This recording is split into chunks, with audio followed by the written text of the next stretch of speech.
तो जब sub inspector लोग सिलेक्ट हो जाते हैं तो वो करोड़ों रुपए का उनको दहेज मिलता है और करोड़ों रुपए में मैं तो कहती हूँ वो बेचे जाते हैं। जो मेरे दहेज के जो 600 रुपये हैं वो अभी भी मैंने संभाल के रखे हुए हैं। और आप लोग दुआ करना कि नोटबंदी जब भी हो तो वो सारे नोट बंद ना हो। एक मेरे पास 500 का है, एक 100 रुपये का है, क्योंकि मैं उनको हमेशा रखना चाहती हूँ। मुझे पता नहीं क्यों वो बस अपने से लगते हैं और ऐसा लगता है कि मेरे पास कुछ ऐसा है जो मेरी माँ ने मुझे दिया है। हालांकि उनकी दी हुई नौकरी भी है पर वो भी मेरे दिल के बहुत करीब है। हे एवरीवन, मैं हूँ सब इंस्पेक्टर साधना। सो आज मैं शेयर करने के लिए आई हूँ अपनी लाइफ का एक पार्ट। मतलब कि जब मेरी शादी हुई थी तो जब लोग सब इंस्पेक्टर सेलेक्ट हो जाते हैं तो उनको करोड़ों रुपए का दहेज मिलता है। और ख़ासकर ये मैंने चंबल में देखा है कि चंबल में यदि लड़का आपका सब इंस्पेक्टर सेलेक्ट हो गया है तो आपको करोड़ों रुपए मिलेंगे दहेज में। और ऐसा मैं अपने आप से अनुमान लगा करके नहीं कह रही हूँ। कुछ लोग जो मेरे साथ सेलेक्ट हुए थे जो मेरे बैच के ही थे, मतलब कि जो चंबल के ही थे, तो उनसे मेरी बातचीत होती रहती थी। तो वो बताते थे कि रिश्ता आ रहा है हमारे यहाँ और 1 करोड़ रुपए देंगे, 90 लाख रुपए देंगे लड़की वाले। ऐसे रिश्ते उनके आया करते थे। तो जब मैं अंशुल से मिली थी तो उसने एक अलग ही एग्जाम्पल सेट कर दिया। और उसने इतना मतलब इतनी अच्छी उसने एक बात की थी कि यदि मैं तुम्हें खिला नहीं सकता और मैं तुम्हें घर के सामान नहीं दिला सकता, वो भी तुम्हारे घर वाले देंगे, तो मेरी नौकरी करना व्यर्थ है और शादी करना भी मेरा व्यर्थ है। सो एक्चुअली क्या हुआ था कि जब मैं छोटी हुआ करती थी तो मतलब हम लोग पढ़ने के लिए जब जिद किया करते थे मम्मी से कि नहीं हमें पढ़ना है, हमें पढ़ने दो, तो मेरी मम्मी कहा करती थी, मेरी मम्मी नहीं मतलब घर के सभी लोग भी कहा करते थे कि नहीं इतना नहीं पढ़ाना है और ज़्यादा पढ़ जाओगी तो फिर लड़के नहीं मिलेंगे तुम्हारी बराबरी के, और ज़्यादा पढ़ जाओगी तो फिर हमें दहेज भी देना पड़ेगा, किसी अच्छे लड़के से शादी करनी पड़ेगी तो हमें दहेज भी देना पड़ेगा।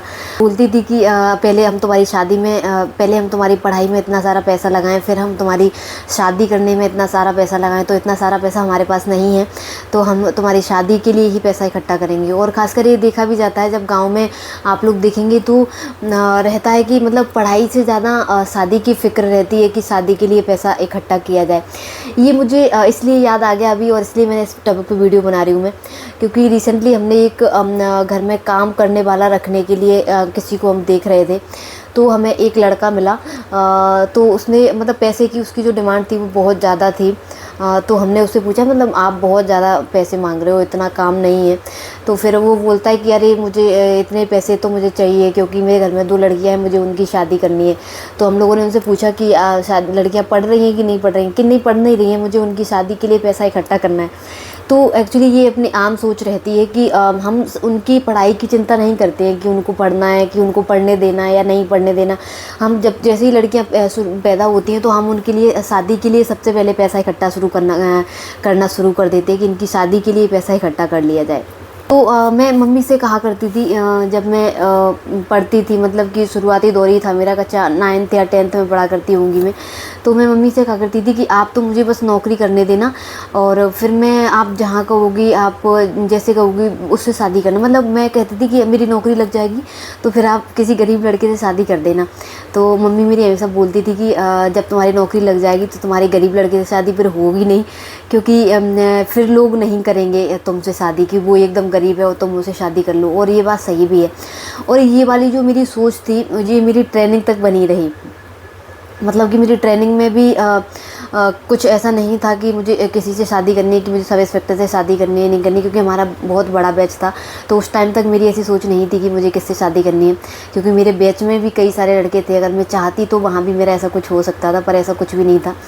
सो वहाँ तक मेरी सोच ऐसी थी कि मैं किसी नॉर्मल लड़के से शादी करूँगी, क्योंकि जब दोनों लोग नौकरी में रहते हैं और ख़ासकर पुलिस की नौकरी में तो थोड़ी सी प्रॉब्लम्स आती हैं, थोड़ी सी नहीं बहुत अच्छी खासी प्रॉब्लम्स आती हैं।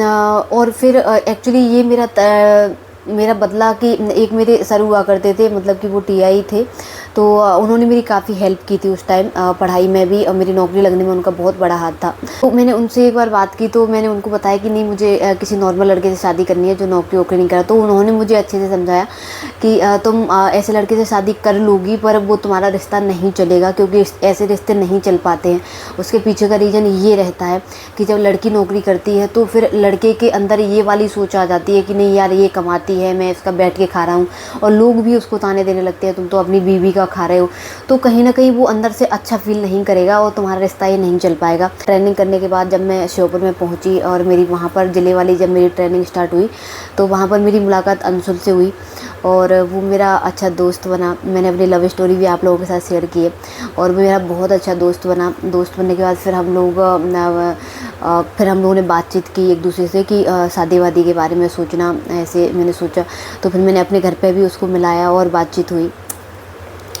तो घर वालों का एक ही रहता है कि यार लड़का सब इंस्पेक्टर है और वो इसकी तो बहुत डिमांड होगी, इसके घर वालों की बहुत डिमांड होगी, तो कैसे हम लोग इसको मैनेज कर पाएंगे, कैसे हम इस डिमांड को पूरा करेंगे। तो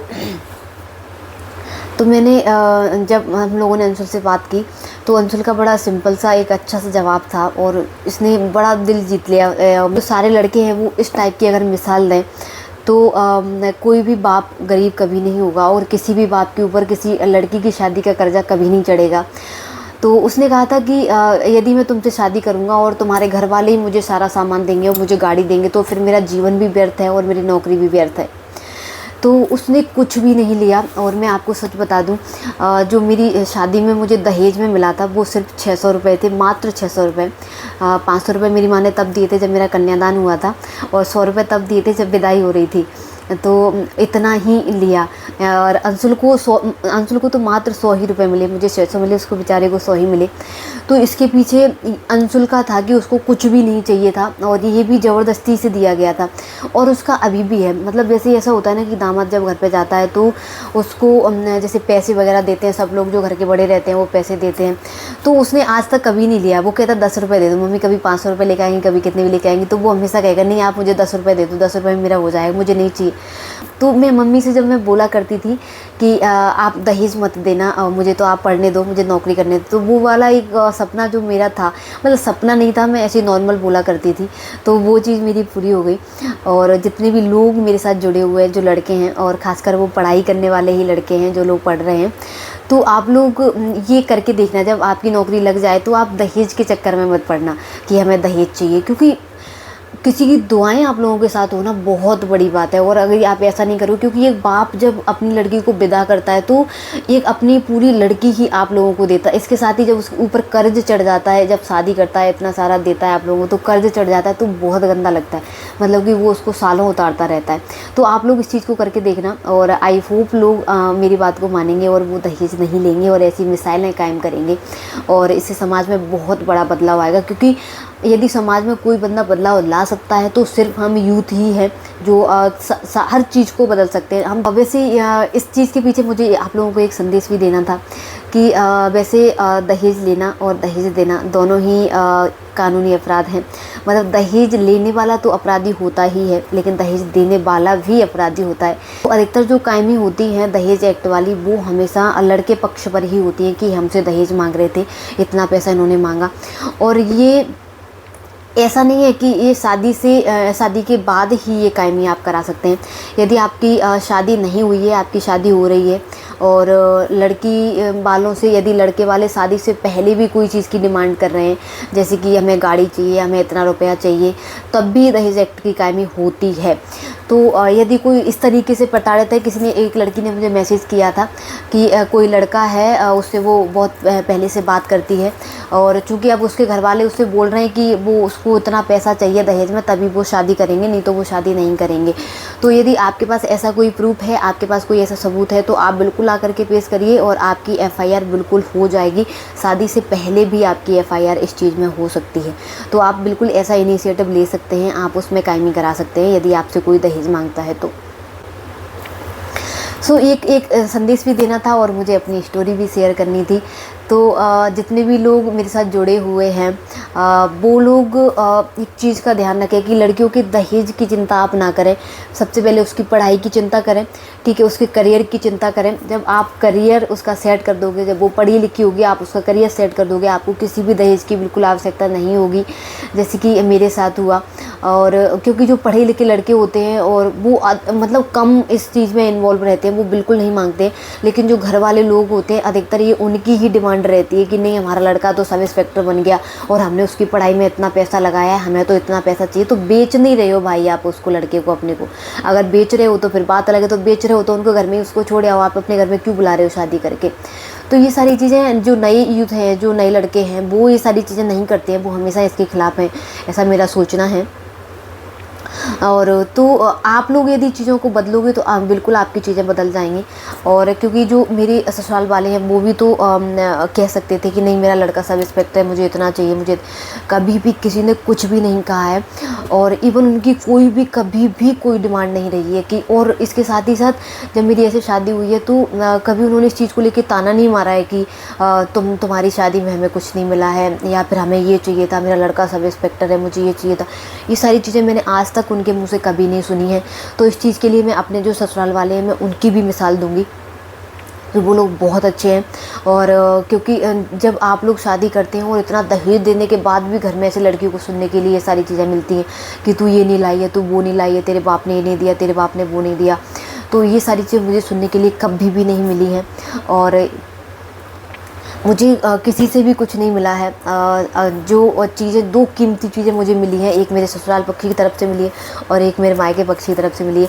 जो मेरी माँ की तरफ से जो सबसे बड़ा दहेज का रूप कह सकते हैं आप उसको, आप कुछ भी कह सकते हैं, वो है मेरा करियर। मेरी माँ ने मेरा करियर बना करके मुझको दिया है कि तुम आज इस प्लेटफॉर्म पर हो, आप जो चाहे आप वो कर सकते हो, ठीक है। और मेरी माँ ने मुझे मेरा करियर दिया, इसी को मैंने अपना दहेज मान लिया कि मेरी माँ ने मुझे मेरी ज़िंदगी ही पूरी संवार दी। और जो मेरी ससुराल से जो मुझे दहेज मिला है, मुझे गिफ्ट मिला है, दान मिला है, आप कुछ भी कह लीजिए, या स्त्री धन कह लीजिए आप, वो मिला है मुझे अंशुल।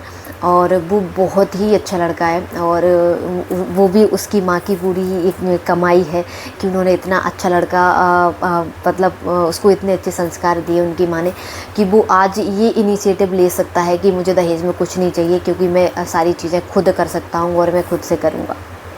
सो आज की वीडियो में सिर्फ इतना ही। वो जो 600 रुपये मेरे हैं वो मैंने अभी भी संभाल के रखे हुए हैं और मैं उनको हमेशा रखूँगी अपने पास।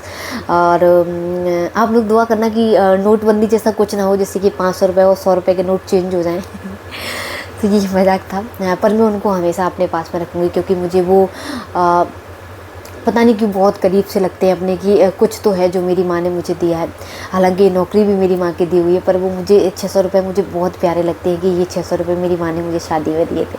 तो मैं उनको हमेशा अपने पास में रखूँगी। So thank you so much.